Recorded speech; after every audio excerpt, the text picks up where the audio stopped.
பங்குச்சந்தை பகுப்பாய்வில் கூறப்படும் காணொளியை காண வந்த அனைத்து நண்பர்களுக்கும் நன்றி. பங்குச்சந்தை பகுப்பாய்வில் கூறப்படும் காலைய நிலை கரடியின் மதிப்பு எந்த அளவுக்கு பங்குச்சந்தையில் தனித்துவத்தை ஏற்படுத்தி வருகிறது என்பதை பற்றி நமது காணொளியில் தெளிவாக சொல்கிறோம்.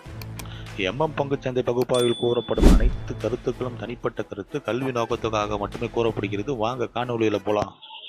அனைத்து நண்பர்களுக்கும் பொங்கல் திருநாள் நல்வாழ்த்துக்கள். மிட் கேப் நிஃப்டி வெள்ளிக்கிழமை பங்குச்சந்தையுடைய காலையோட நேர்மறை, கரடியோட எதிர்மறை மற்றும் நிலை மதிப்பை பார்ப்பதற்கு முன்பு இன்று பங்குச்சந்தையில் நிலை மதிப்பு எவ்வாறு செயல்பட்டது என்று சொல்லி பார்ப்போம். செவ்வாய்க்கிழமை பங்குச்சந்தை முடிவில் நம்ம என்ன பேசியிருந்தோம்னா 13,638 நேர்மறைனும் 13,558 எதிர்மறைனும் பேசியிருந்தோம். இன்று பங்குச்சந்தையோட துவக்கம் 13,624. இது ஒரு நடுநிலையான துவக்கம் தான். துவக்கம் கிடைச்ச உடனே காளைகள் நேர்மறைக்கு மேலே போறாங்க.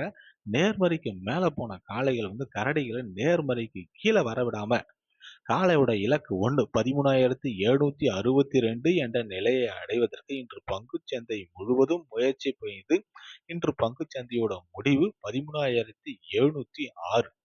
இதை பொறுத்து வெள்ளிக்கிழமை பங்குச்சந்தையுடைய காளையோட நேர்மறை மற்றும் எதிர்மறையை நம்ம பார்ப்போம். மிட் கேப் நிஃப்டி இன்று பங்குச்சந்தையோட முடிவு 13,706. இதை பொறுத்து வெள்ளிக்கிழமை பங்குச்சந்தையுடைய காலையோட நேர்மறை 13,732, இலக்கு 1 13,762, இலக்கு 2 13,858.